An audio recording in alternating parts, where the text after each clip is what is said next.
اپنے آپ کو اور اپنے اہل و عیال کو، جس کے اندر بیوی بچے اور تمام وہ لوگ جو آپ کے ماتحت ہوتے ہیں، وہ اس میں شامل ہیں۔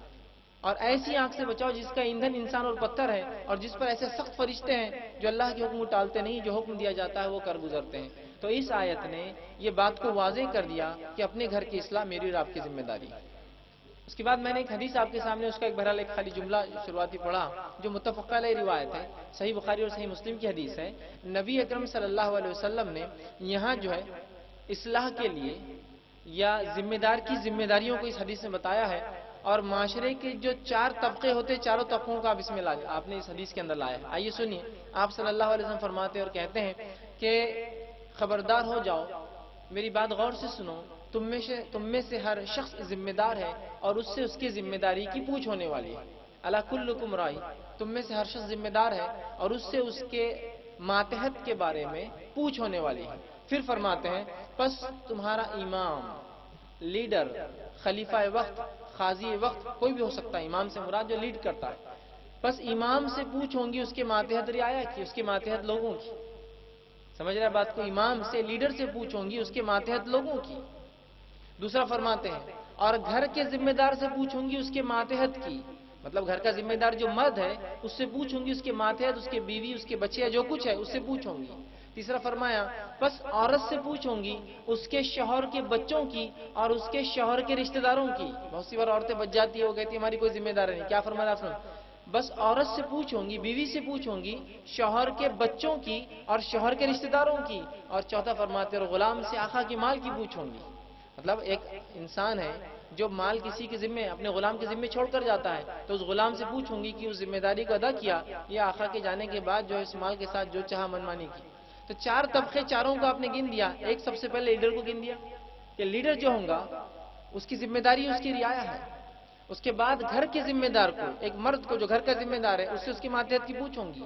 اس کے بعد عورت کو جو بیوی ہے اس سے اس کے شوہر کے بچوں کی اور دوسرے رشتہ داروں کی پوچھوں گی، اور فرمایا غلام سے اس کے آقا کی مال کی پوچھوں گی۔ پھر دہرایا آپ نے کہا سن لو، غور کر، اس بات غور سے سن لو، تم میں سے ہر شخص نگہبان ہے اور اس سے اس کے نگہبانی والی چیز کی، اس سے اس کے ماتحت چیزوں کی پوچھ ہونے والی ہے۔ تو اس حدیث میں نبی اکرم صلی اللہ علیہ وسلم نے مرد کو وہ کیا اور اسی طرح جو ہے عورت کو بھی ذمہ دار ٹھہرایا۔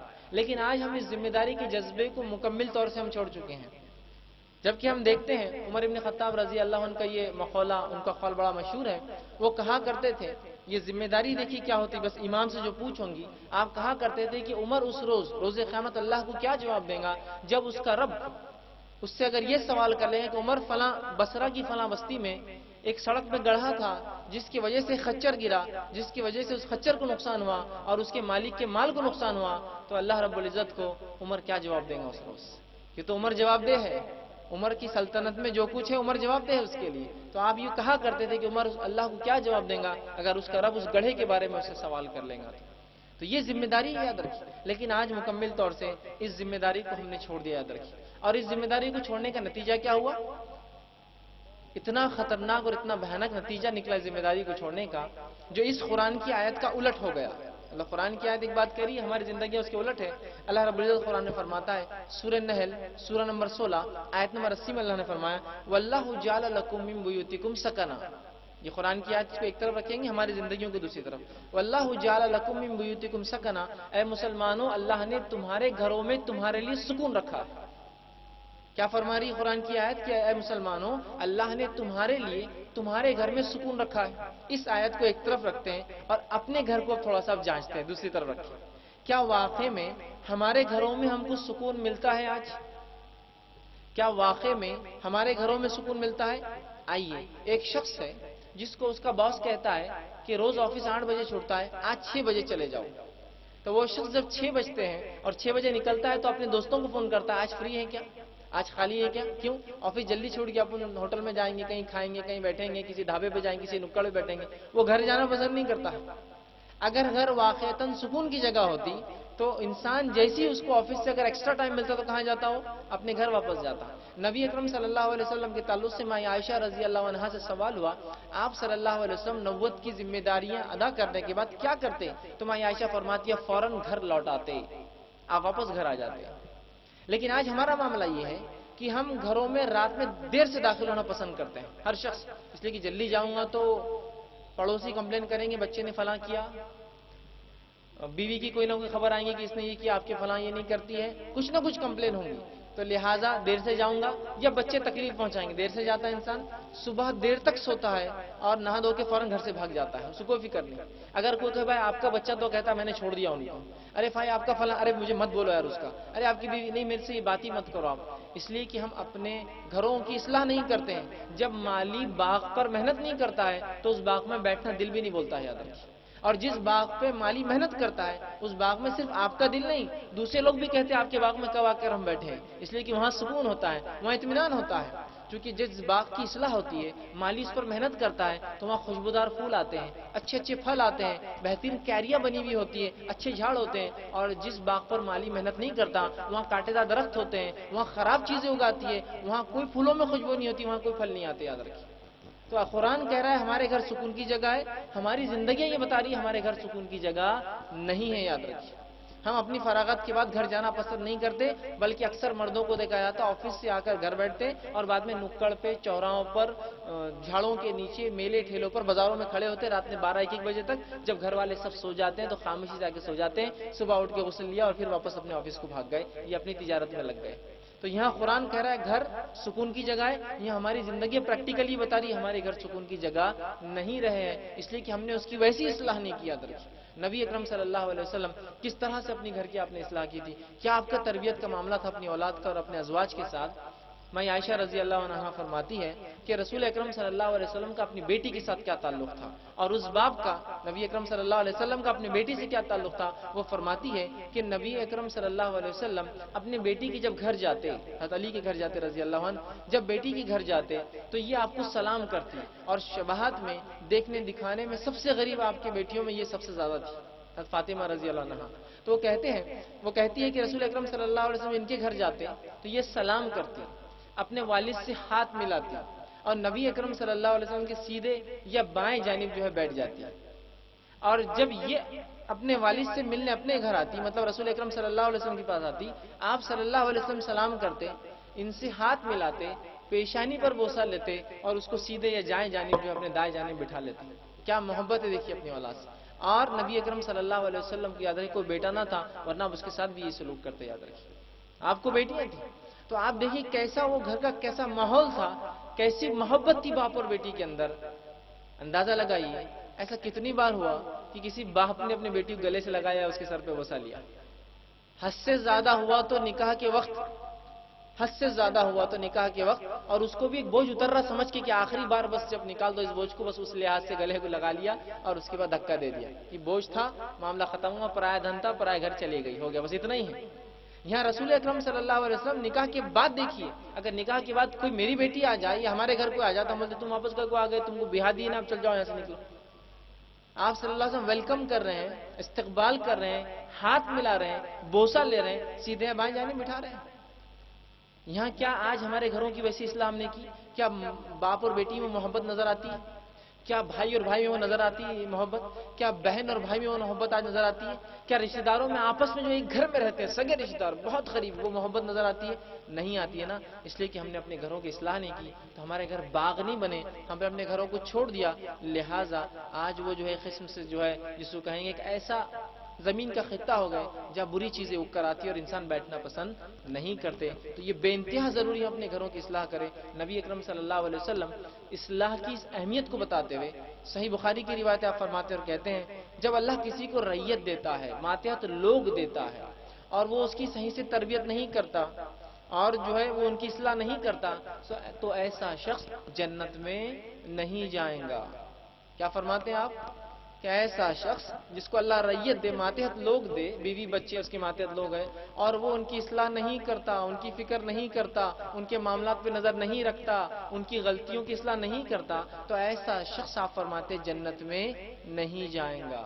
سمجھ رہے آپ گھروں کی اصلاح کتنی اہم ہے؟ اسی طرح ایک دوسری روایت جو ہے سنن نسائی کی روایت ہے، نبی اکرم صلی اللہ علیہ وسلم فرماتے اور کہتے ہیں بے شک اللہ گھر کے ذمہ دار سے روز قیامت سوال کرنے والا ہے کہ جو اس کو گھر دیا تھا، جو ذمہ داری دی تھی، اس ذمہ داری کا کیا کیا، حق ادا کیا، یا اس ذمہ داری کو جو ہے نہ نبھا کر خراب کر کے معاملہ آیا تو روز قیامت اللہ رب العزت ایسے شخص سے جو گھر کا ذمہ دار تھا اس کے اس سلسلے میں سوال کرنے والا یاد رکھیں۔ تو اگر آپ کسی گھر کی ذمہ دار ہیں، اگر میں کسی گھر کا ذمہ دار ہوں، یا عورت جو گھر میں ہے یاد رکھیے جو بچوں پر اور شوہر کے رشتہ داروں پر ذمہ دار ہے، ہم سے پوچھ ہونے والی ہے، تو سب سے پہلے جواب دہی کا مادہ اپنے اندر جگائیے کہ ہم کو جواب دینا اللہ کے پاس، اور اپنے گھروں کی اصلاح ہماری ذمہ داری یاد رکھیے۔ اب آئیے اس کی اہمیت کو سمجھنے کے بعد میں کچھ نکات آپ کے سامنے اب رکھتا ہوں ایک کے بعد ایک۔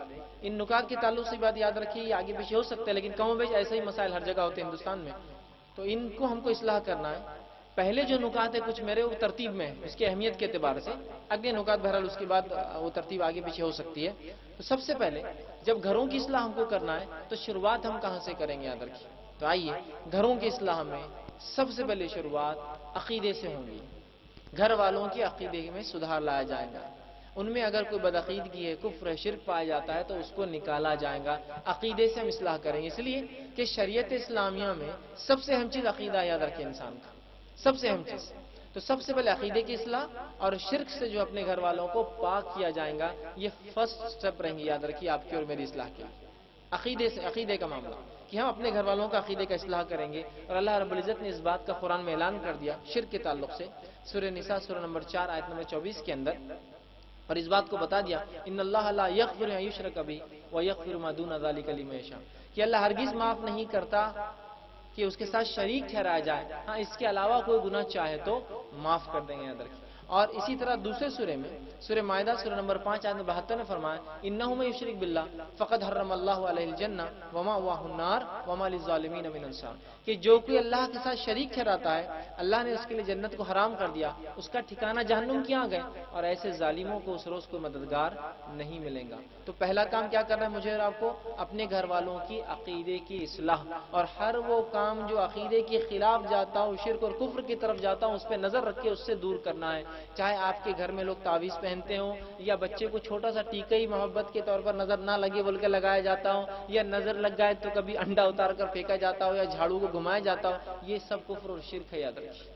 یا توہم وہم کہ فلاں کر لیے تو فلاں ہو جاتا، فلاں چیز کرے تو فلاں کھائے تو یہ توال گرا تو وہ کوا پکارا تو یہ جھاڑ لگانے سے یہ فائدہ، یہ توہم ہے، یہ وہم ہے یاد رکھیے۔ تو یہ تمام چیزوں سے اپنے گھر کو پاک کرنا ہوگا، اس میں اصلاح کرنا ہوگا، ٹھیک ہے۔ تو سب سے پہلا کام عقیدے کی اصلاح، ٹھیک۔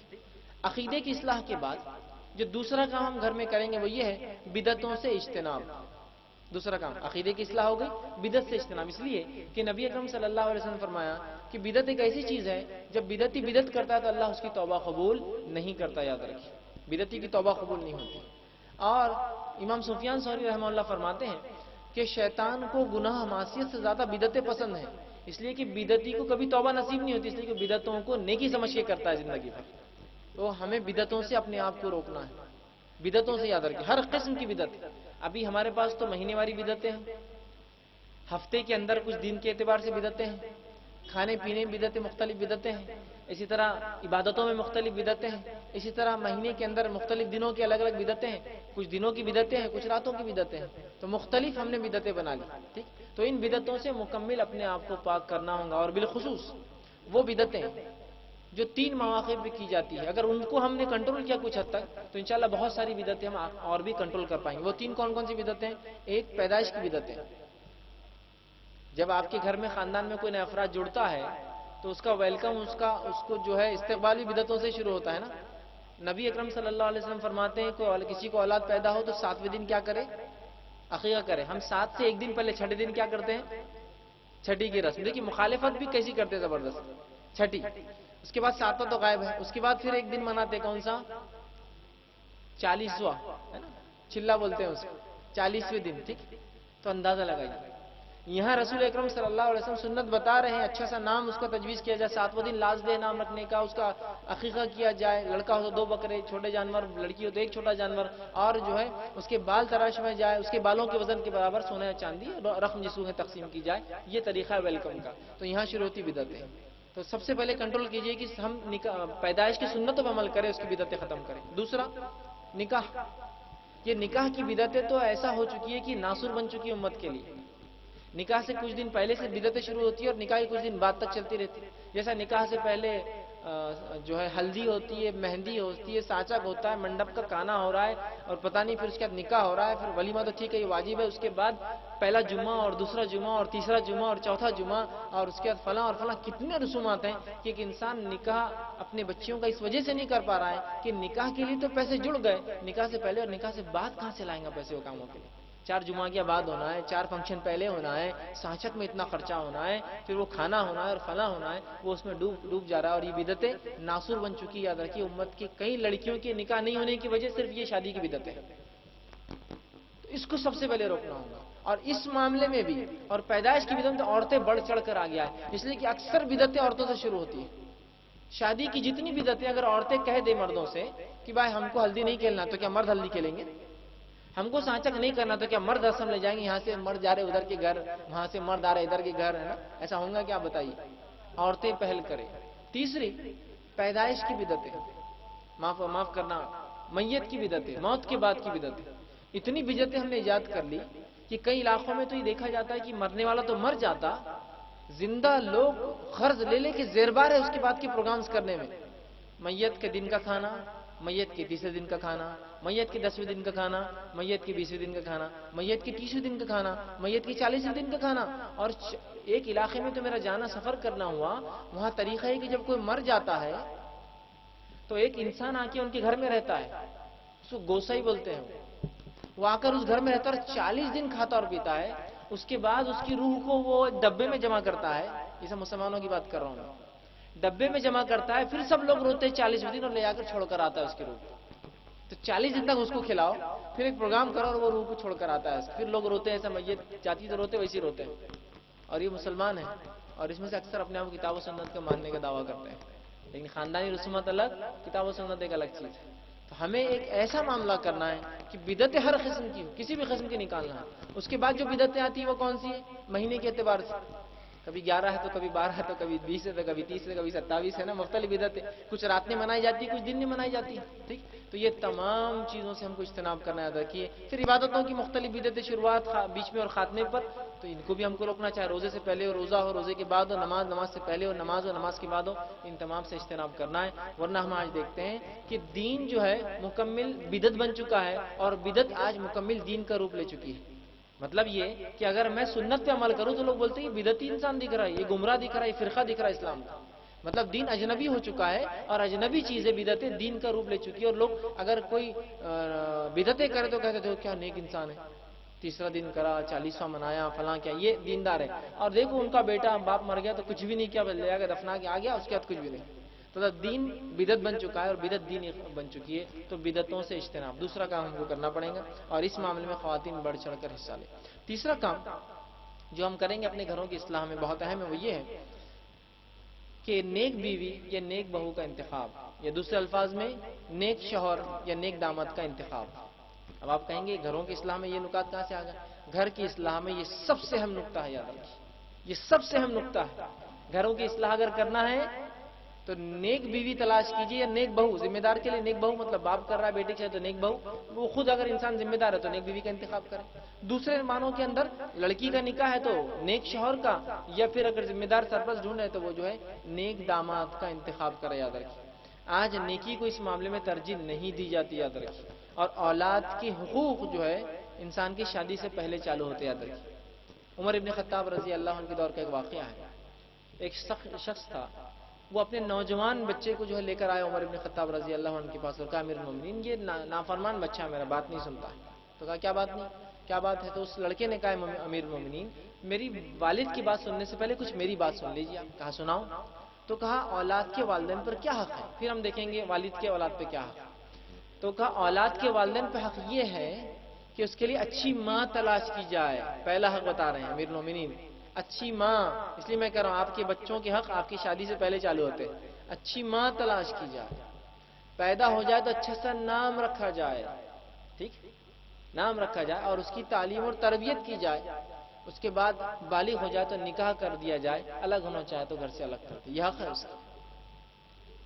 اس کے بعد اس نوجوان نے کہا امیر المومنین اس میرے والد نے میرا سب سے پہلا حق مار لیا، میرے لیے اچھی ماں تلاش نہیں کیا، اس نے ایک مجوسیہ سے نکاح کیا. دوسرا جو میرا حق تھا، میرا اچھا سا نام رکھنا، تو میرا حق مار لیا اور میرا نام گبریلا رکھا. گبریلا مان لو، گوبر میں جو کالا کیڑا ہوتا ہے. میری تعلیم اور تربیت نہیں کی، میرے حکم مارے. تو امیر المومنین عمر بن خطاب نے اس بچے کو نصیحت کی اور اس والد سے بھی کہا کہ تم جو اپنے اولاد کی حق دیا کرو، ٹھیک ہے، اور اس والد کو بھی تاکید کی. تو اس حدیث سے پتہ چلا اولاد کا ایک حق ہے، اس کی شادی سے پہلے شروع ہوتا تھا. ہماری شادی سے پہلے ہمارے اولاد کا حق شروع ہوتا ہے نیک ماں کا انتخاب. تو یہاں دیکھیے نیک بیوی کا انتخاب بہت اہم ہے، یاد رکھیے گھر کی اسلام، اس لیے کہ آنے والی وہ گھر بنانے والی ہوتی ہے. اگر اس کا عقیدہ درست تو بچوں کا عقیدہ درست. اور یاد رکھیے اس بات کو، میری یاد رکھیے، بہت سے نوجوان ہوتے خوبصورتی کے چکر میں نکاح کرتے ہیں، لا کے سدھار لیں گے. ایسے میں نے بہت کم گھر دیکھا جہاں لڑکیوں کو لا کر سدھارا گیا. ایسے میں نے کئی گھر دیکھے لڑکی آنے کے بعد اس نے پورے بچوں کو بگاڑ دیا. شوہر اگر نہیں بھی بگڑا تو بولتی بیٹا ابا آئیں گے نا شام میں تو بولنا نہیں فاتحہ ہوئی، کھا لو، اپن شام تک صاف کر دیں گے. شام میں ابا آتے آج کچھ ہوا تو نہیں، بچے بولتے نہیں ابا کچھ نہیں ہوا. اس لیے کہ بچے باپ کے بنسبت ماں کے عقیدے پہ ہوتے، کبھی یاد رکھیے.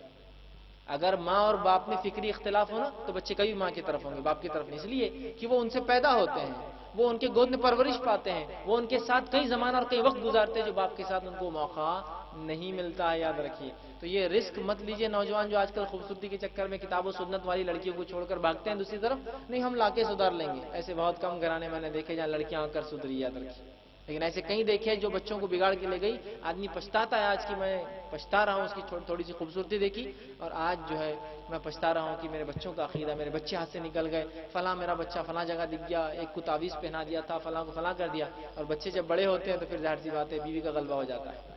تو اس بات کو سمجھیے. اور اسی طرح جو ہے نیک جو ہے داماد کا انتخاب یاد رکھیے. صرف لڑکی کے معاملے میں نہیں یاد رکھیے بلکہ لڑکے بھی اس چیز کو ذہن دیں. اور نکاح میں جو ہے دینداری کو ترجیح دیں.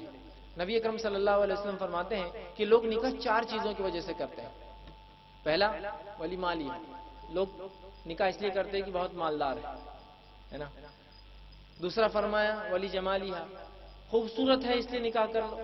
تیسرا کہا ولی حسب یا ننیا ددیال بہت اونچا کر لو شادی.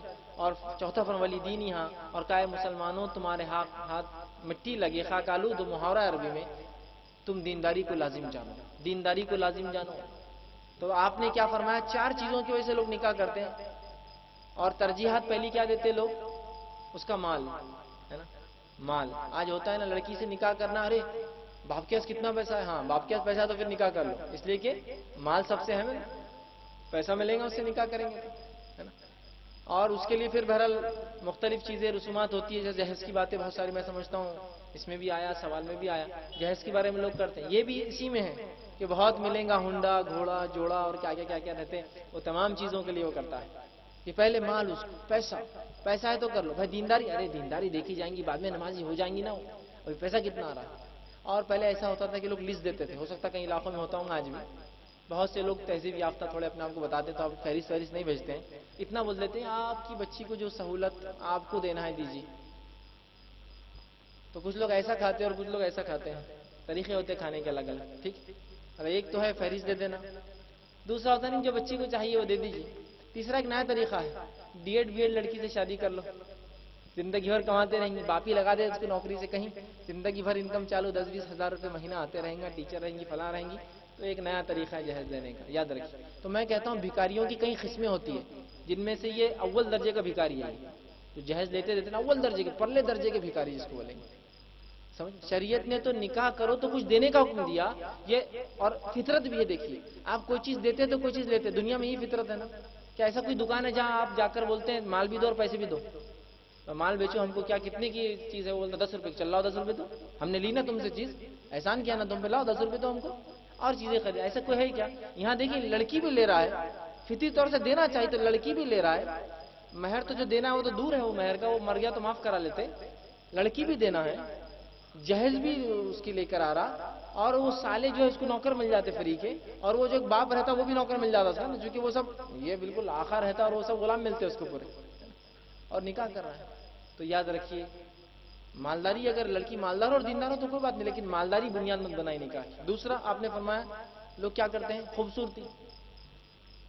خوبصورتی کو آج لوگ بنیاد بناتے ہیں، اور ہر شخص کو جو ہے فلاں چاہیے نا، وہ فلاں چاہیے، اور وہ ایک ہی رہتی بیچاری، وہ ملتی نہیں اس کو.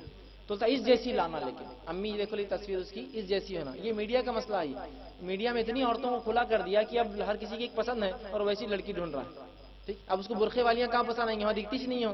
بغیر برقعے والیوں کے پیچھے رہتا پھر وہ، کیونکہ وہی دکھتی، یہاں بھی دیکھتا اور وہاں بھی دیکھتا. پھر تو امی کو بولتا ہے ایسی تو بھی کم از کم ہونا. پھر ماں نکلتی ڈھونڈنے کے لیے، ویسی ہیروئن، ویسی ایکٹریس، ویسی فلاں کی جیسی اس کو لڑکی چاہیے نا. خوبصورتی کا جی معیار، اور خوبصورتی کے ایسے مختلف معیار ہم نے بنا دیے جو شریعت نے اس کو معیار بنایا ہی نہیں.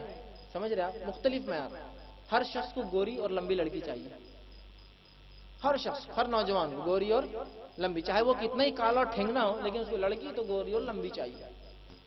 بہت سے لوگ آتے ہیں میرج بیورو ہمارے پاس بھی آر سی میں چلاتے، تو ہم کہتے ہیں گوری اور لمبی کا تو ایک ہی آپشن ہے، ٹیوب لائٹ. ٹیوب لائٹ دیکھیے اب چمکتی بہت زبردست وائٹ لائٹ ہوتی، جتنی لمبی چالے. اس لیے کہ جو چیز پیدا ہوتی ہے، لڑکیاں پیدا ہوتی بنتی نہیں ہے، اس میں آپشنز نہیں ہو سکتے ہیں. جو چیز مینوفیکچر ہوتی ہے اس میں آپ بول سکتے ہیں کتنی لمبی، کتنی چوڑی، کتنی موٹی، لیکن جو پیدا ہوتی ہے نا وہ کنٹرول نہیں ہوتا ہے. خود ہم اپنے بچوں کو کیا ویسا پیدا کر سکتے ہیں جیسے اپنے لیے ہم بیوی ڈھونڈتے ہیں فلاں خوبصورتی کی جو دنیاوی معیار بناتے ہیں، اپنی بچیوں کو ویسا پیدا کر سکتے ہیں؟ نہیں. ظاہر سی بات ہے پھر ہم ڈیمانڈ کیسے ڈالتے ہیں دوسروں کے لیے؟ خوبصورتی. تیسرا حسب و نسب، اور ننیال یہ ددیال وہ نواب تھے، یہ فلاں تھے، وہ بادشاہ تھے، یہ فلاں تھے، بس کر لو. ٹھیک، حسب و نسب. اور چوتھا ہے دینداری. آخر میں دیکھتے ہیں دیندار ہے تو ٹھیک ہے، بہت اچھی بات ہوتا ہے نہیں ہوتا. یہ معاملہ لڑکوں میں بھی کرتے ہیں لوگ. 2 لڑکوں کے رشتے آ گئے آپ کی بیٹی کے لیے، 1 لاکھ روپیہ کماتا ہے، ایک 10,000 روپیہ 20,000 روپیہ مہینہ کماتا ہے. دونوں میں زندگی گزر ہو سکتی ہے انسان کی. 10,000 والا جو ہے نمازی ہے، روزے دار ہے اور دیندار ہے. لاکھ والا کوئی دیندار نہیں، جمعہ والا ہے اپنا، یا عید والا ہے. سمجھو جمعہ کے علاوہ عید والے بھی رہتے ہیں، سال کو سال جو نماز پڑھتے، عید والا ہے، جمعہ والا ہے. تو ہمارا آج کا مسلمان باپ اس لاکھ والے کو ترجیح دیتا ہے 10,000 کے مقابلے میں. کیوں؟ تو سال کا جو ہے 11 لاکھ کا نقصان کون اٹھائیں گا؟ انہیں کتنا کمائیں گا سال بھر میں؟ 1,20,000. وہاں نقصان کتنا ہو جا رہا اپنا؟ لاکھ والا جو 12 لاکھ کما لیں گا. سمجھ رہے آپ؟ تو یہ نقصان کون اٹھائیں گا؟ دینداری کا کیا؟ ارے دینداری تو دیکھی جائیں گی نا، جمعہ پڑھتا ہے نا. 3 جمعہ نہیں پڑھے تو مہر لگتی نا، تو جمعہ تو برابر پڑھتا ہے. 5 وقتہ نماز نہیں بھی ہو تو کیا ہوا؟ جمعہ بالکل برابر ٹائم پہ رہتا ہے جمعہ کے اندر. ٹھیک. تو یہاں بھی معاملہ کیا ہے؟ دینداری نہیں ہے، دنیا داری کی. کتنا کماتا ہے، کہ لڑکوں میں خوبصورتی نہیں دیکھی جاتی، اس وجہ سے میں نے یہ دیا تو کمائے. تو ہم اس میں دینداری کو معیار بنائیں کہ دین پر لڑکا چلتا ہو، دین پر لڑکی چلتی ہو. جب 2 دیندار لوگ بنیں گے تو دیندار معاشرہ بنے گا، دیندار گھرانے بنیں گے. جب 2 بددین لوگ ملیں گے، بددین معاشرہ بنے گا اور بددین اولادیں پیدا ہوں گی. اور آج یہی مسئلہ ہے. اور اس امت کا اللہ رب العزت کا ایک فضل ہے، اس امت کی خصوصیت اور شرط بھی یاد رکھیے کہ اس کے دیندار لوگ نکاح کر سکتے ہیں. باقی تمام قوموں کے اندر دیندار لوگ نکاح نہیں کرتے ہیں. دیندار عیسائی پادری بن جاتا، شادی نہیں کر سکتا. دیندار بدھ جو ہے وہ بنتا بن جاتا اور مٹ میں چلا جاتا، نکاح نہیں کر سکتا. اس امت کی خصوصیت ہے، اس کے دیندار لوگ نکاح کر کے اپنے آپ کو بڑھا سکتے ہیں. دوسری امتوں میں دیندار لوگ کم ہو رہے اس لیے کہ دیندار لوگ نکاح نہیں کر سکتے. اس امت کو آپشن ہے دینداری کو ترجیح دے، دیندار لوگ ملے اور دیندار معاشرہ اور سماج بنے. تو یہ بہت اہم نقطہ ہے. کوئی اس میں فیل ہو جائے یا اس کو اہم نہ سمجھے تو پھر باقی اصلاح کے پوائنٹ بھول جائیے، پھر اب بہت ناممکن جیسے حالات آنا چالو ہو جاتے ہیں. تو اس چیز کو آپ بھول رہے ہیں. چوتھی چیز گھروں کی اصلاح میں، اب میرا نکاح ہو گیا ہے، شوہر دیندار نہیں ہے، بیوی دیندار نہیں ہے، اس کے لیے کیا کیا جائے؟ چلیے یہ تو وہ تھا کہ شروعات میں ہی ہم دینداری کو ترجیح دیں. اب نہیں ہوا نکاح، جب سمجھ نہیں تھی، سوچ نہیں تھی، فکر نہیں تھی، اب ہو گیا. تو اب اگر ایسا ہو چکا ہے تو بیوی اپنے شوہر کی اصلاح کرے، شوہر اپنے بیوی کی اصلاح کرے. اور یہ دونوں کے لیے آسان ہے اگر اس کے لیے سنت نبوی اختیار کی جائے. ہمارے پاس ہوتا ہے کہ شوہر بیوی کو بولتا، بیوی تم یہ کل سے نہیں کریں گے. بیوی بولتی ہے ارے جاؤ جی، کیا ہے کل سے نہیں کریں گے، نکلو تم یہاں سے. وہ تھوڑی سننے والی، اس کو آرڈر نہیں دیں گے. ابھی آپ کا معاملہ اصلاح کا ہے، ابھی اس کو ایک طریقے سے آپ سکھائیں گے. یا اسی طرح بیوی اگر کتاب و سنت پہ شوہر کو بولتی ہے رہنا ہے تو میرے ساتھ ہے، تو میں باپ کے پاس جاری کر لیکن تم کتاب و سنت میں نہیں. ابھی ہم کو بہترین انداز سے اصلاح کرنا یاد رکھیے. اور بالخصوص خواتین بہت اچھے انداز سے اپنے شوہر کی اصلاح کر سکتی ہے. میرا مشورہ ہے اگر کسی کا شوہر سمجھ کتاب و سنت میں، عورتوں کے لیے بڑا آسان ہے. جو چیز پسند کرتے وہ چیز کھلانا چالو کر دیجیے، جو کپڑے پسند کرتے ہو کپڑے پہننا چالو کر دیجیے. 2-4 دن عورت کریں گی، شوہر خود بولتا کیا بات ہے، بولو کیا ڈیمانڈ ہے. تو اتنی خدمت ہو رہی ہے، اتنے کپڑے مجھے جو پسند ہے، کھانا بن رہا ہے، کیا بات ہے. سمجھ رہے آپ؟ اصلاح کے بہت سے مواقع ہیں، طریقہ کار اختیار کیا جائے اچھے انداز سے. تو دیکھیے اگر بگڑا ہوا شوہر بھی تو سدھر سکتا ہے، بیوی کتاب و سنت میں نہیں تو آپ سدھار سکتے ہیں. طریقہ کار ہو آپ کے پاس. ٹھیک ہے. اس کے بعد 5ویں چیز جو گھروں کی اصلاح میں ہم کریں گے وہ یہ ہے کہ گھر والوں کی ایمانی تربیت ہم کریں گے. اب گھر والوں کی ایمانی تربیت سے مراد کیا ہے؟ میری ایمانی تربیت بولے تو میں یہ نہیں کہہ رہا ہوں کہ 5 وقت نمازیں، 1 مہینے کے رمضان کے روزے، 2.5% زکوٰۃ، حج. میں یہ نہیں کہنا چاہتا. ایمانی تربیت مطلب فرائض سے زائد کیا کر سکتے ہیں آپ، ان کو تربیت کرنا ہے. جیسے نمازوں کی تاکید فرض نمازوں کے علاوہ موقع اور سنن کی تاکید، روزوں کی تاکید فرض روزوں کے علاوہ نوافل کی تاکید، جیسا کہ پیر کا روزہ ہے، جمعرات کا روزہ ہے، ایام 20 کے روزے جو ہر مہینے کے چاند کے جو ہے 12 13 14 آتے ہیں، ان کے روزوں کی ان کو تاکید کی جائے۔ زکوٰۃ کی تاکید نہیں بلکہ زکوٰۃ سے ہٹ کر نفلی صدقات کی بچوں کو تاکید کی جائے۔ آج اس کی بہت امت میں کمی یاد رکھی، ہم ایسی قوموں میں رہتے ہیں جو صرف لوٹ کھسوٹ اور جمع کرنے کی عادی ہے، ہم نے دینا بھول گئی ہے قوم یاد رکھی۔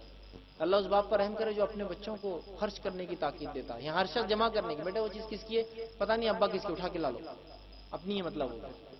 خرچ کرنے کا تو دور، دوسروں کی اس پہ نظر، دوسروں کے لینے کا جذبہ بن چکا ہے، تو خرچ کرنے کا مزاج بنا ہے۔ تو صدقات کی تاکید، زکوٰۃ کے علاوہ نفلی صدقات کی، نیکی کی تاکید ان کو کی جائیں گی، اچھائی کا حکم دینے کا حکم دیا جائے گا، اور برائی سے اپنے گھر والوں کو روکا جائے گا۔ تو ایمانی تربیت اپنے گھر والوں کی ہم کریں گے، اور اس کے لیے جو ہے طریقہ کار ہوگا کہ فرائض تو عمل کرنا ہی ہے، اس لیے کہ فرائض تو ایسی چیز ہے، اگر ایک انسان زندہ ہے تو اسے پوچھنا نہیں پڑتا آپ سانس لیتے ہیں کیا، زندہ ہے تو سانس لیتا ہے اس لیے زندہ ہے۔ تو فرائض تو ایسے مسلمان ہی نہیں ہو سکتا نا وہ شخص۔ نبی اکرم صلی اللہ علیہ وسلم کے زمانے میں منافق بھی نماز چھوڑ کر جو ہے نہیں ہو سکتے تھے کچھ، وہ بھی آ کر جھوٹ موٹی سے ہی نماز پڑھتے تھے، پھر ایک مسلمان آج مسلمان کہہ کے نماز چھوڑ کر مسلمان کیسے ہو سکتا ہے؟ ہاں منافق بھی جانتے تھے نماز چھوڑیں گے تو نفاق ظاہر ہو جائیں گا، کھڑے تھے صفوں میں جا کر، دل سے نہیں پڑھتے تھے، سستی سے اٹھ کر آتے، جو بھی تھا، لیکن کھڑے تھے، پتہ ہے کہ وہاں سے صفوں میں نہیں ہوں گے تو مسلمان نہیں، سیدھی بات ہو جائیں گے۔ اور یہاں انسان اپنے آپ کو مسلمان آج مسلمان کہہ رہا اور کئی کئی دن نمازوں سے جو ہے غائب۔ تو صرف فرائض نہیں، میں نوافل فرائض سے ہٹ کر تاکید، مطلب ایسا ماحول ہو بچپن سے کہ باپ خود نماز کو جاتا ہو، ورنہ بہت سی بار گھر میں کیا ہوتا ہے، باپ بیٹھے رہتا ہے، بچے بولتے جاؤ نماز کو جاؤ، بچہ گھر سے نکلتا ہے ایسا گھوم کے واپس آتا ہے، کوئی پوچھا رہے تمہارے ابا نے بولے نماز کو جاؤ، ارے وہ خود بیٹھے رہتے اور ہم کو نماز کو بھیجتے۔ تو گھر میں خود جب باپ کو بچہ دیکھیں گا نماز کو جاتا آتا ہے تو وہ بھی اس کی عمل میں رہیں گا۔ تو فرض کے علاوہ جو ہے ان تمام کی تاکید۔ اسی طرح چھٹی چیز جو ہے گھروں میں اذکار کا اہتمام، ذکر و اذکار کا اہتمام بہت اہم ہے، اور ذکر و اذکار کے معاملے میں ہم مسلمان اتنے کوتا اور کمزور ہو چکے ہیں کہ جو کچھ تھوڑے بہت ذکر ہے وہ مخصوص ہے، وہ جو کچھ ہوتے ہیں نا مخصوص ہے، جیسے کیسے اگر میں کبھی کر دوں سبحان اللہ تو آپ پوچھیں کس نے شعر بولا، تو سبحان اللہ کہہ کے بولے آپ، مخصوص ہے نا سبحان اللہ۔ اگر میں کہہ دوں ماشاء اللہ تو آپ بولیں گے میں اتنا موٹا ہو گیا، آپ ماشاء اللہ بول رہے ہیں میرے کو، سمجھ رہے ہیں بات کو؟ تھوڑے بہت جو بھی ہوتے ہیں وہ مخصوص ہے، وہ مطلب اس بات پہ یہ بولنا اس بات پہ ہو، عام نہیں ہے۔ اور اگر کوئی تھوڑے بہت ذکر و اذکار کرے تو اللہ کا ولی ہو جاتا ہے وہ تو سیدھا، کیونکہ کوئی کرتا ہی نہیں ہے تو اس ماحول میں کوئی تھوڑا بہت بھی کرے تو بڑی بات ہوتی ہے۔ تو ذکر و اذکار کا اہتمام، اور کوئی بہت بڑے ذکر کی بات نہیں کر رہا ہوں، بسم اللہ سے کوئی چیز کی شروعات، سبحان اللہ، انشاءاللہ، ماشاء اللہ، ٹھیک ہے، اتنی چھوٹی چھوٹی باتیں کہ ہم یہ بھی نہیں بول سکتے، لیکن آج اس کی بھی کمی ہے۔ اور انشاءاللہ بہرحال بولنا بھول گیا میں، وہ جو ذکر میں جو انشاءاللہ بھی خاص رہتا ہے ذکر، کب بولتے ہیں ہم؟ جب کسی کو دھوکہ دینا ہے، انشاءاللہ کل دے دوں گا، تو بولتا اب تو دھوکہ دیں گا، پکا بول، کیونکہ تو نے جب بھی انشاءاللہ بولا کل دھوکہ دیتا تو انشاءاللہ بہانہ ہے دھوکہ دینے کا ہمارے پاس، کام نہیں کرنا تو انشاءاللہ بول دو، ہے نا؟ تو جھوٹ بولنا اور بہانے کے لیے انشاءاللہ ہے ہمارے پاس، موٹا آدمی دکھا تو ماشاءاللہ ہے ہمارے پاس، شعر شاعری ہوگی تھوڑی بہت تو سبحان اللہ ہے ہمارے پاس، ہے نا؟ مخصوص ہے ہوگی۔ ذکر کو عام کیجیے، اور یاد رکھیے اتنا عام کیجیے کسی کو انتہا نہیں۔ آج سلام دیکھیے، سلام جیسا ذکر لیجیے آپ، سلام جیسا ذکر بھی لوگ نہیں کرتے ایک دوسرے کو، دو لوگ آ کے مل خالی ہنستے ایک دوسرے کو دیکھ کے، دونوں مسلمان ہیں اور ہنس رہے خالی، سلام کا نہیں۔ بہت سے لوگ بولتے ہیں ہمارا بچہ سلام نہیں کرتا، تو میں بولتا ہوں بچہ سلام نہیں کرا نہیں، بڑے سلام نہیں کرتے، کیونکہ بچے وہی کام کرتے جو بڑوں کو دیکھتے ہیں، ہے نا؟ بچے وہی کام کرتے جو بڑوں کو دیکھتے ہیں۔ چلیے میں ایک سوال کرتا ہوں آپ سے، آخری بار کتنے لوگوں نے اپنے بیوی کو آخری بار سلام کب کیا؟ اب بولیں گے خان صاحب اور بیوی کو سلام، بیوی نے میرے کو سلام ٹھوکنا چاہیے جب میں گھر میں جاؤں گا، میں نے کب سلام کرنا؟ تو جب آپ اپنی بیوی کو سلام نہیں کرتے تو امید کیسا کرتے آپ کے بچے آپ کو سلام کریں گے اور سلام کرنے والے بنیں گے؟ نبی اکرم صلی اللہ علیہ وسلم جب گھر میں داخل ہوتے تو آپ سلام کر کے داخل ہوتے۔ ایک مرتبہ بھول گئے، ماں عائشہ رضی اللہ عنہا نے کہا اللہ کے رسول کو مصیبت تو کہا نہیں، کوئی پریشانی تو کہا نہیں، کہا پھر سلام تو کہا اچھا میں بھول گیا۔ آپ واپس گئے گھر سے سلام کر کے پھر داخل ہوئے، بیوی کو سلام کر رہے ہیں، بیوی کو اس لیے پوچھا میں نے آخری بار کب کی؟ آخری بار اپنے والد کو سلام کب کیا؟ ابا کو ہاں عید پہ کیا تھا، 200 روپے دیے تھے عیدی، اب یہ عید پہ نہیں کروں گا، 200 نہیں چلتے اپنے، سلام بولے تو 1000 روپے تو بھی دینا انہوں نے اپنے، اور بقرعید پہ کر لی کبھی کر لی، نہیں تو وہ بھی نہیں ہوتی۔ باپ تو ہے اپنا، اس کو کیا سلام کریں گے؟ نبی اکرم صلی اللہ علیہ وسلم کے تعلق سے ابوبکر صدیق رضی اللہ عنہ فرماتے ہیں ہم اللہ کے رسول صلی اللہ علیہ وسلم کے ساتھ چلتے، اگر بیچ میں کوئی دیوار آ جاتی اور ہم سائڈ سے جب سامنے آتے تو رسول اللہ ہم کو پھر سلام کرتے، حالانکہ ایک ہی سڑک سے جا رہے ہیں، آڑ آ گئی، دونوں ادھر سے گئے ادھر سے آئے پھر سلام۔ تو بچے سلام اس لیے نہیں کرتے، بڑے سلام نہیں کرتے۔ ذکر و اذکار کا اہتمام، سلام، چھوٹی چھوٹی باتیں، چھوٹی چھوٹی دعائیں، گھر میں داخل ہو رہے، گھر سے نکل رہے، مسجد میں داخل، مسجد سے نکل رہے، لباس پہن رہے، بسم اللہ تو ماسٹر کی ہے، کچھ دعا یاد نہیں تو بسم اللہ سے شروع کیجیے. ٹھیک. تو ذکر و اذکار کا اہتمام یاد رکھیے، اس کے بڑے فائدے ہیں، بڑے فائدے ہیں. جیسا نماز کے بعد تسبیح فاطمہ ہے، کتنا چھوٹا ذکر ہے، 33 مرتبہ سبحان اللہ، 33 مرتبہ الحمدللہ، 33 مرتبہ اللہ اکبر، آخر میں لا الہ الا اللہ وحدہ لا شریک لہ لہ الملک ولہ الحمد وہو علی کل شیء قدیر.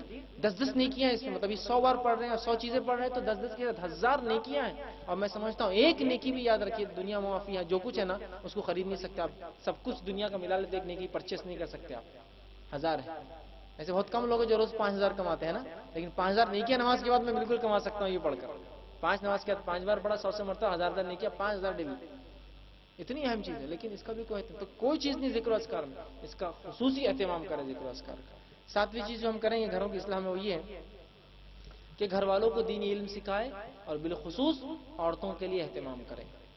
گھر والوں کو دینی علم کا جو ہے ان کو سکھانے کا کوئی نظم ہو. نظم سمجھ رہے نا آپ؟ یہ نہیں کہ کوئی تو بھی آ رہا کچھ تو بھی ہو رہا، بچے کہیں تو بھی جاتے کچھ تو بھی پڑھ لیتے، کہیں عربی ہوتی کہیں فلاں ہوتا. نظم مطلب گھر کا بڑا طے کرے، بچے بڑے ہو رہے ہیں، ان کے عربی کا کیا، ان کی دینی تعلیم کا کیا، ان کا فلاں کا، جیسے اسکول کا ہوتا ہے نا نظم. بچہ ابھی 1 سال کا ہوا تو باپ کو فکر، نظم کہ بچے کون سے اسکول میں ڈالوں گا، ماں مشورے دے رہی، نانی مشورے دے رہی، دادی مشورے دے رہی. ویسا ایک نظم دینی ان کا کہ فکر لگ جائے انسان کو، بچہ پیدا ہو گیا بڑھ رہا ہے، اب اس کے لیے کوئی نظم ہونا دینی ان کا. اور بالخصوص خواتین کے لیے ایک نظم ہو. صحیح بخاری کی روایت ہے، نبی اکرم صلی اللہ علیہ وسلم کے پاس کچھ خواتین ایک مرتبہ کہ اللہ کے رسول، آپ مردوں کو صحابہ کو تو بڑا خطاب کرتے، واعظ نصیحت آپ کو دیکھتے ہیں، ہمارے لیے کیا؟ تو آپ صلی اللہ علیہ وسلم نے حدیث میں آتا ہے ایک دن طے کیا تھا، اس دن آپ جا کر عورتوں کو واعظ نصیحت کرتے ہیں. عورتوں کے لیے بالخصوص درس ہو، اس لیے کہ عورتیں اثر یاد رکھیں. ہم نے عورتوں کو مکمل چھوڑ دیا، معلوم آپ کو، مکمل چھوڑ دیا. دین میں ان کا کوئی حصہ ہی نہیں ان کو بتایا، لہٰذا ان کے لیے ایک ہی چیز ہے، ٹی وی، ناول، میگزین، شمار ہے، بس یہ ان کا کام ہے. باقی اولاد کی تربیت تو کوئی ضرورت نہیں. صبح ہوئے بچے کو باہر بھیج دی، اسکول کے ٹائم پہ اندر لیے، ڈریس پہنا پھر بھیج دی، شام میں آیا پھر اس کو کھلا پلا باہر بھیج دی. ہمارے بچے سڑکوں پر پلتے ہیں جیسے جانور پلتے ہیں ہمارے. ٹھیک. تربیت کا نظم نہیں. ماں کیا کر رہی ہے؟ تو ماں سب سے اہم کام کر رہی ہے، رات میں 7 سے لے کر 10 تک پرائم ٹائم ٹی وی دیکھتی ہے، پھر صبح ریپیٹیشن دیکھتی ہے اس کا 2 سے لے کر 5 تک. اور یہ ٹائم میں نہ شوہر اچھا لگتا ہے نہ رشتہ دار اچھے لگتے ہیں نا. شوہر بھی آتے جاؤ جی کیا آ جاتے تم یہ ٹائم پر، ابھی 10 نہیں بجے، 10 تک پرائم ٹائم ہے ہمارا، ہے نا. اور رشتہ دار بھی آتے بولو نہیں ہے گھر میں، نکالو ان کو، یہ ٹائم پہ تھوڑی آتی ہے، ٹی وی دیکھنے کا ٹائم ہے نا ہمارا. سمجھ رہے آپ؟ تو پھر آپ امید کرتے کہ آپ کے بچے اچھے نکلے، آپ کہاں سے نکلیں گے؟ آپ نے عورتوں کا ذمہ ہی چھوڑ دیا. تو دینی علم کا نظم ہو، مطلب ترتیب، فکر ہو، اس کے لیے کوششیں ہو اور ایک پورا ترتیب ہو. اسی طرح 8ویں چیز جو ہے گھر میں آنے جانے اور اجازت لینے کے احکام، کیونکہ اس کا تعلق پردے سے ہے. اگر ہم گھروں کی اصلاح میں یہ چیز کو نہیں جوڑیں گے تو بہت سارے نقصانات آج صرف اس وجہ سے ہم بھگت رہے ہیں کہ پردے کا ہمارے گھر میں کوئی نظم نہیں ہے. تو گھروں میں آنے جانے کا نظم ہو، ٹھیک، اور اسی طرح اجازت لینے کا معاملہ ہو. آج ہمارے گھروں کا معاملہ یہ ہے کہ بھیڑ بکریوں کے ایسا لوگ بس گھس جاتے، دروازہ کھلا ہے، ارے ماموں تو ہے، چچا تو ہے، رشتہ دار تو ہے، دوست تو ہے، فلاں تو ہے، بس گھس گئے. اور کئی جگہ تو ایسا ہوتا ہے اگر بچے اہتمام بھی کرے تو رشتہ دار بولتا ہے ارے تم تو ہمارے سامنے کے پلے بڑے بچے ہوئے ہو، تم تو ننگے رہتے تھے ہمارے سامنے، ہم نے تم کو فلاں کیے ہوئے، یہ کیے ہوئے، وہ کیے ہوئے، تم کیوں کھٹکا دے رہے، سیدھے آ جانا.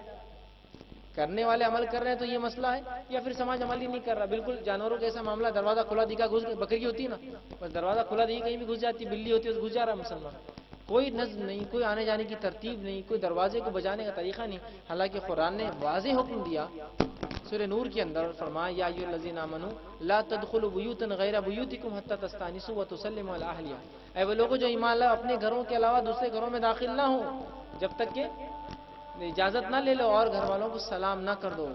اتنی اہم بات بتائی جا رہی ہے، اس لیے کہ اس کا تعلق پردے سے یاد رکھیں. تو گھروں میں آنے جانے کا بہترین نظم ہو، بیل کا سسٹم ہو اور لوگ اس کو مانیں. اس کے اوپر آپ جو خاص طور سے، ورنہ آج کل اتنے مسائل ہو رہے ہیں. اور اکثر ایسے رشتہ داروں میں جہاں وہ ہوتے تو غیر محرم ہیں لیکن اس کو ہم نے محرم سمجھ لیا، چچیرے بہن بھائی، ممیرے بہن بھائی، پھپھیرے اور خلیرے بہن بھائی. پھر مسائل ہوتے ہیں، بچی کو یہ پسند آ گیا، بچے کو وہ پسند آ گیا، بچہ یہ بول رہا، بچی بول رہی، رشتہ وہاں طے ہے، یہ کرنا شادی یہاں چاہتا. یہ سب کیوں ہوتا ہے؟ پردے کا نظم نہیں، آنے جانے کا کوئی نظم نہیں. اسی طرح 9ویں چیز جو ہے وہ یہ ہے کہ گھر میں اجتماعات منعقد کیے جائیں. اس کا آپ خاص طور سے خیال رکھیں کہ اپنے گھر میں آپ اجتماعات منعقد کریں. چھوٹا موٹا اجتماع بولتے کوئی اتنا بڑا نہیں، ہفتے واری یا مہینے واری گھر میں آس پاس پڑوس کے لوگوں کو بلایا کیجیے.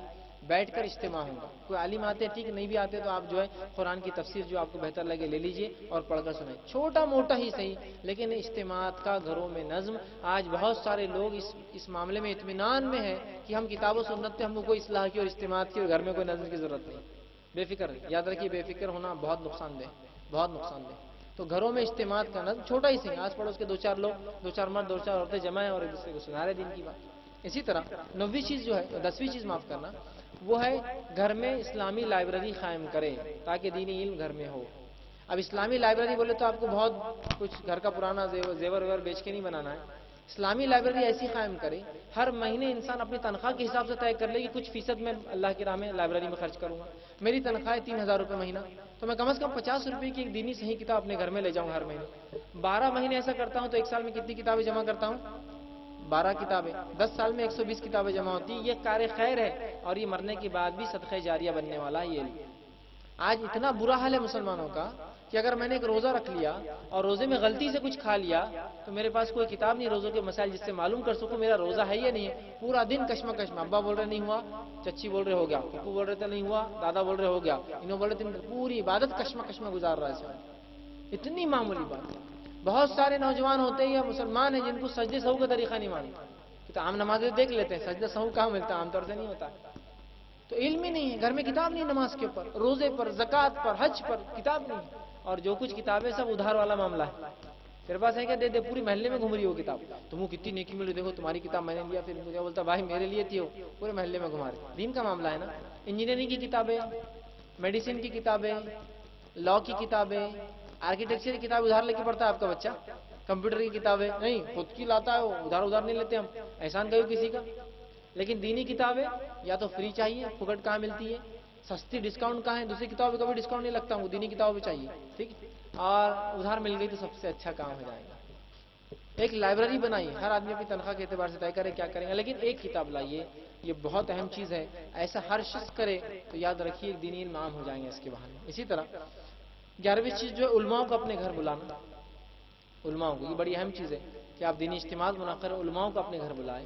ایسے علماء جن کی نظر آپ کے اخلاق پر، جن کی نظر آپ کے معاملات پر، جن کی نظر آپ کے بچوں پر ہو کہ وہ اصلاح کرنا چاہتے ہو. ایسے علماء نے جن کی نظر آپ کے جو ہے کھانوں پر ہو. ایسے بہت سے لوگ جن کی نظر صرف آپ کے کھانے پر رہتی ہے، آج کیا بن رہا، جمعرات ہے کیا بن رہا، جمعہ کیا بنتا ہے، ان کی نظر. ایسے علماء جو آپ کی اصلاح کے لیے نظر رکھتے ہو، آپ پہ گہری نظر آپ کی اصلاح کے لیے، چاہے وہ معاملات جو ہے آپ کے دینی ہو یا دنیاوی ہو یا آپ کے اخلاقیات ہو، دیگر چیزوں پہ، تاکہ وہ آ کر اصلاح کرے. تو علماء کا گھر میں آنا جانا یہ بہت اہم چیز ہے. اور بہت سے لوگوں کو غلط فہمی ہوتی ہے، وہ علماء کی عزت مکمل طور سے کھو بیٹھے ہیں اس اعتبار سے کہ قرآن حدیث ہمارے لیے کافی، بلکہ بس علماء کی کوئی ضرورت نہیں. ایسا نہیں ہوتا، یاد رکھیے. کتاب و سنت تو ہے ہی ہمارے لیے، لیکن ہم کو کون سمجھائیں گا وہ چیزیں. یہ جو نام ہم لیتے ہیں یہ علماء ہی تو ہے. ناصر الدین البانی رحمہ اللہ، کیوں نام لیتے ہیں ان کا؟ قرآن حدیث کافی ہے نا. یہ عالم تھے، انہوں نے کچھ کر کے ہم کو بتایا. یہ علماء تھے، یاد ہے ابن قیم الجوزی، ابن تیمیہ. تو بہت سے لوگ غلط فہمی کا شکار ہوتے ہیں، علماء کی ضرورت نہیں، بس قرآن حدیث کافی ہے. یہ ہم کو ایکسپلین کون کریں گے کتاب و سنت کو؟ اپنے ڈھنگ سے سمجھو گے کیا سب؟ تو علماء بڑی ضرورت ہے، یاد رکھیے. ان کو بلایا جائے. ایسے لوگ بالخصوص جو آپ کے معاملات پر نظر رکھتے ہو، آپ کے اخلاقیات پر، آپ کے بچوں پر، آپ کی بگاڑ پر جن کی نظر ہو اور جو آپ کی اصلاح کرے. اسی طرح جو ہے 12ویں چیز جو ہم یاد رکھیں گے وہ یہ ہے کہ اپنے بچوں کے لیے دینی تربیت کا انتظام ہو گھروں کے اندر. اپنے بچوں کے لیے دینی تربیت کا گھروں میں انتظام ہم کریں، یا جہاں بھی گھر میں نہیں ہوتا وہاں انتظام کریں. آج بچوں کی دینی تربیت کا کیا معاملہ ہے مجھے بولنے کی زیادہ ضرورت نہیں ہے. میں ایک مثال دے کے آپ کو بات سمجھاتا ہوں. میرا بچہ 3 سال کا ہو گیا ہے اور اس کو مجھے اسکول میں ڈالنے کی فکر لگی ہے. میں اپنے شہر کا سب سے اعلیٰ اسکول ڈھونڈتا ہوں، اس کے ڈونیشن کے لیے محنت اور مشقت کرتا ہوں. اس کو ڈونیشن دے کر 1000 2000 4000 روپے ماہانہ فیس پر اس کو ڈالتا ہوں. ایسے اسکول بھی ہوتے ہیں، بہرحال مختلف اسکول الگ الگ گریڈنگ کے ہوتے ہیں، جن میں لاکھ روپیہ فیس پلے گروپ میں ایڈمیشن کے لیے ہوتی ہے، اور اس کے بعد 6 7 10 ہزار روپے ماہانہ فیس ہوتی ہے. یاد رکھیے اس میں بھی الحمدللہ مسلمان بچے پڑھتے ہیں. اللہ نے دیا ہے تو آپ پڑھائیے. جہاں آپ اتنا خرچ کر رہے ہیں اور جہاں ایڈمیشن کے لیے انتظار ہو رہا ہے، باپ رات میں جا کے سو رہا ہے، بستر ڈال کے صبح اٹھتے فارم ملیں گا تو میں ڈالوں گا، محنت ہو رہی ہے، باپ بچے کو لے جا کر چھوڑتا ہے، ماں لینے جا رہی ہے، ڈرائیور جاتا ہے، رکشے سے جایا جا رہا ہے، بڑی محنتیں ہو رہی ہیں. یہ بچے کی دنیاوی تعلیم کے لیے، جس میں انگریزی، انگلش، میتھس، کچھ اس طرح کی چیزیں سیکھ لیں گا، ٹھیک، جو اس کے آخرت میں زیادہ کام نہیں آنے والی اگر اس کی دینی تعلیم درست نہیں رہتی. اور وہی باپ جب دینی تعلیم کا نظم کرتا تو کیسا کرتا ہے؟ جب لوگ کہتے ہیں تمہارے بچے کو عربی نہیں آتی، تو جب اس کو شرم آتی ہے ارے یار اپنے بچے کو عربی نہیں آتی، اس کے بعد ایک عربی ڈھونڈتا ہے. تو عربی کیسے ڈھونڈتا ہے معلوم؟ عربی ڈھونڈتا ہے بھائی سب سے سستا کون پڑھاتا ہے عربی، تو وہ مولانا پڑھاتے، وہاں جاتا ہوں. تو کتنے پیسے لیں گے مہینے کے؟ تو بولتے 600 روپئے. ارے مولانا اللہ سے ڈرو، آخرت میں اللہ کو جواب دینا ہے، قرآن پڑھانے کے بھی لیں گے پیسے تم، چلو 300 میں ایڈجسٹ کر لو. سمجھ رہے ہیں بات کو؟ وہاں ہزاروں دیتا ہے، ڈونیشنز دیتا ہے، اور یہاں دیکھیے سستے والا. پھر وہ نہیں یار مولوی صاحب بہت مہنگے پڑتے، استاد نہیں وہاں ڈھونڈو. وہ آپا رہتے نا محلے میں، عورتیں رہتی جو پڑھاتی، ہاں وہ سستا لیں گے. پھر آپا کے پاس کتنا 300، ارے اللہ سے ڈرو 150 روپئے لے چلو. 150 روپئے بھی تو کتنا زیادہ ہو جاتا نا، 5 روپئے روز کا، وہ زیادہ ہو رہا نا. ٹھیک، اس کے حساب سے ایڈ ہوتا ہے. اور بچہ نہیں آیا تو کاٹیں گے، بچہ ایسا ہمارا 10 دن آئیں گے تو 10 دن کی پیسے دیں گے ہم. یہ حالت ہے ہماری دینی علم کی، ہے نا. اس کے بعد بچہ جاتا ہی نہیں جاتا، آپ کو پتا بھی نہیں، سالوں سال پتا نہیں. اسکول میں آپ ایڈمیشن لینے جاتے ہیں، روز چھوڑنے اور لینے جاتے ہیں، عربی کے لیے نہ باپ جاتا ہے نہ کبھی اس کو لینے گیا. تو اس بچے کو بچپن سے وہ رہتا ہے کہ دینی علم کی کوئی اہمیت نہیں ہے، چونکہ نہ آپ میرا چھوڑنے آتا نہ میرا لینے آتا ہے، نہ اتنی فیس پے کرتا ہے، نہ اتنی اہمیت ہے. اس لیے کہ دنیاوی علم کو میں جا کر حاصل کرتا ہوں، اور دینی علم کے لیے استاد میرے کو پڑھانے آتا ہے گھر کے اوپر. دونوں میں فرق یہ ہے، وہاں آتے ہیں اور یہاں جایا جاتا ہے. اہمیت ہم ہی کم کرتے ہیں. اور میں بار بار کہتا ہوں مسلمانوں نے دین کی اتنی اہمیت کم کر دی کہ جس کی کوئی انتہا نہیں ہے. ایک مثال لے لیجیے اس کے لیے، میری مسجد کا کام اور میرے گھر کا کام ہے نا. مسجد کا کام اور گھر کا کام. مسجد کا کام کیا ہے؟ مسجد کے نل لے لیجیے. ایسے نل رہتے ہو کہ صبح صبح فجر کو آپ اگر پہنچے تو آپ پتھر لے کے جاتے. بہت سے بوڑھے لوگ پتھر لے کے جاتے، جوان تو ویسے فجر میں رہتے نہیں، زیادہ بوڑھے رہتے ہیں. وہ پتھر لے کے جا کے ٹھوکتے بیٹھتا اس کا. اب بولتے پتھر کا ارے وہ لوکھنڈی نل نہ کھلتے نہیں صبح، تو پتھر سے مارے تو وہ کھل جاتے. اور جب کھلتے تو وضو اور غسل دونوں ساتھ ہو جاتا ہے ایک ہی ٹائم کے اندر. جب کھلتے تو ایسا ہوتا. لیکن میرے گھر کا نل کیسا ہوتا ہے؟ کروم پالش پیتن کا نل ہے نا، 1/2 ٹن 1/4 ٹن فیس والا پانی آتا ہے، پانی اڑتا بھی نہیں کبھی آنکھ کے پر، ہے نا. یہ گھر کا نل ہے اور وہ مسجد کا نل ہے. آپ فرق دیکھ رہے ہیں نا، سمجھ کا فرق.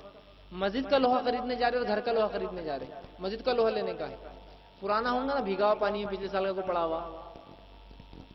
گھر کے لیے نہیں، گھر کے لیے ایک دم فریش ہونا، ایک ڈاٹ پڑا ہوا نہیں، سب چھیٹا پانی. وہ نہیں ارے کل ہی آیا تھا بارش ہوئی تو اسے پی لینا ہے، نہیں ایک دم وہ ہونا. گھر کا سیمنٹ اور مسجد کا سیمنٹ ہے نا. کسی گھر کی چھت لیک ہوتی ہے RCC، لیکن مسجد تو پوری لیک ہوتی ہے.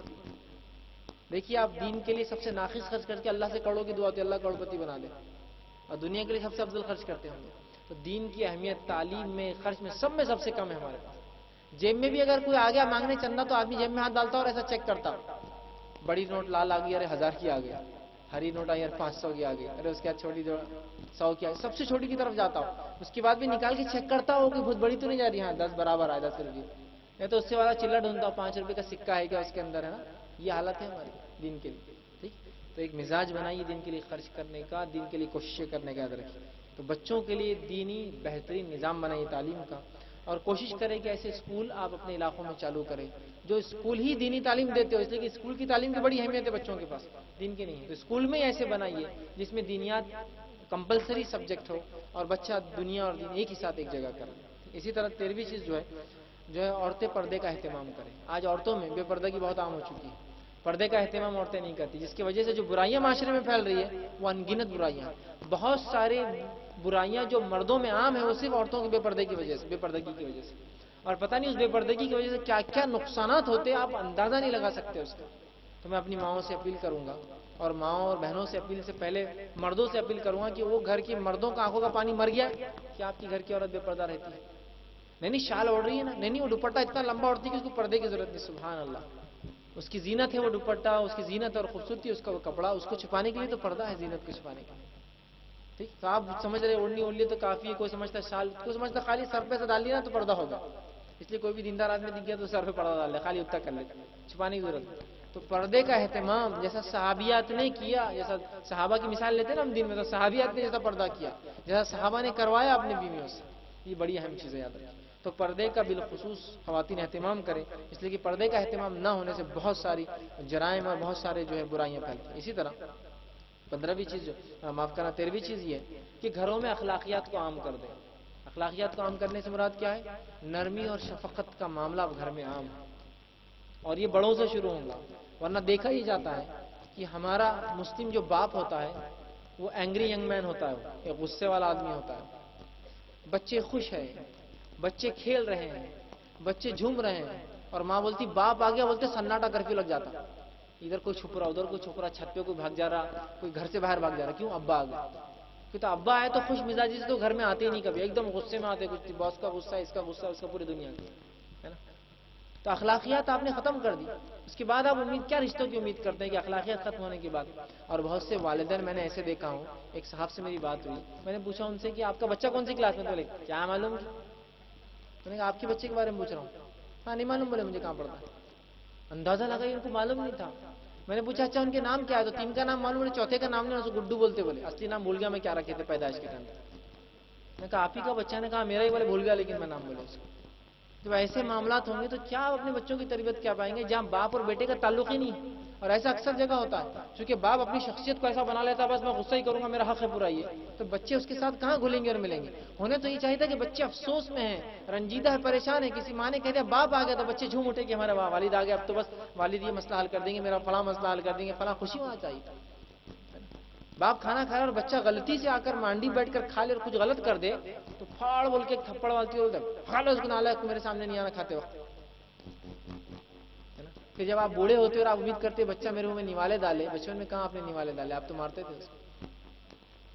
ہمارے پاس مسلمان باپ کی مثال، میں ایسا ہر کسی کو نہیں کہہ رہا ہوں لیکن میں ہمیشہ دیتا ہوں، مسلمان باپ کی مثال کھاتے وقت بالخصوص بلی کی ایسی ہوتی ہے. بلی اگر کسی نے پالی ہو تو آپ کو پتا ہے بلی اپنے مالک کو بھی کھاتے وقت برداشت نہیں کرتی. آپ اس کو گوشت ڈال کے اس کو ہاتھ لگائی تو غراتی ہو، پنجہ آگے کر کے کر دیتی، بیچ میں مت آؤ بولتی، بازو ہٹ جاؤ. تو ویسے حال ہے ہمارے باپ کا کہ میں کھانا کھا رہا تو کوئی بچہ نہیں آنا، بس کچھ نہیں ہونا. یہ کون سا مزاج ہے؟ نبی اکرم صلی اللہ علیہ وسلم ایک مرتبہ کھانا کھا رہے تھے، آپ کے غلام کھانے میں غلطی کرتے، الٹے ہاتھ سے کھاتے اور دوسروں کی طرف سے کھاتے. آپ کہتے ہیں پیارے بچے جب کھاؤ تو اللہ کا نام لو، سیدھے ہاتھ سے کھاؤ، جو سامنے پہلے وہ کھاؤ. یہ تربیت دے رہے، یہ تعلیم دے رہے غلام بچے کو، جو کہ ظاہر سی بات ہے اس کی کوئی بھی بد اخلاقی جو ہے اس کے مالک کے لیے بد اخلاقی ایک بہت بڑی شرم کی بات ہے، لیکن سکھا رہے ہیں اس بچے کو آپ. تو یہ اخلاقیات کا معاملہ عام کر دیجئے. اور نبی اکرم صلی اللہ علیہ وسلم کی حدیث مسند احمد کی روایت ہے، جب اللہ تعالیٰ کسی گھر والوں کے لیے خیر چاہتا ہے تو ان پر نرمی کو اور خوش خلقی داخل کر دیتا ہے. ان کے نرم ہو جاتے ہیں، وہ خوش خلقی ان پر داخل ہو جاتی ہے. اور یہاں ہماری سختیاں بڑھتے جا رہی ہے اور خوش خلقی تو دور کی بات ہے، لوگ چہرہ دیکھ کر مایوس ہو جا رہے ہیں کہ یہ آ گیا تو اب کام نہیں ہونے والا.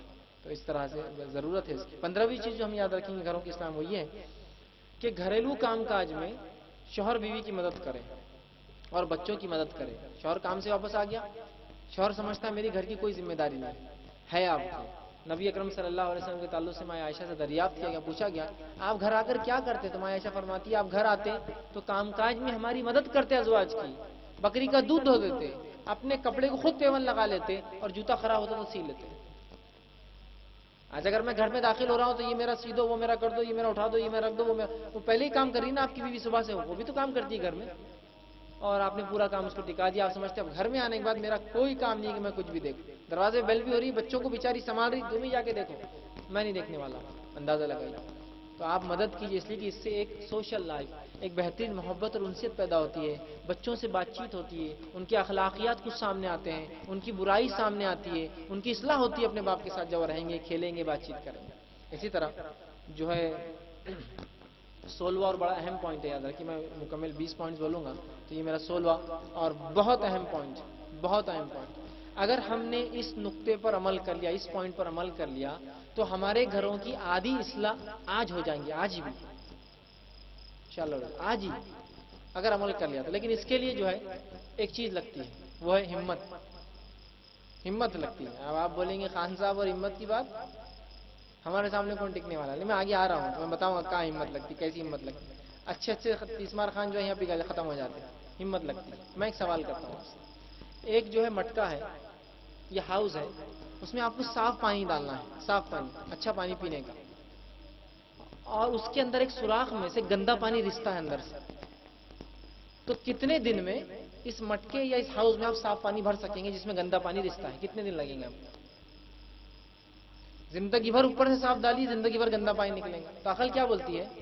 پہلے مٹکا خالی کیا جائے، گندے پانی کے رشتے کو بند کیا جائے اور اچھا پانی پھر بھرا جائے. یہ ہو سکتا ہے ورنہ زندگی بھر بھی آپ صاف پانی ڈالیے، گندا پانی آ رہا، اور تھوڑی بھی گندگی کافی ہو جاتی ہے پانی میں بدبو پیدا کرنے، سڑانے.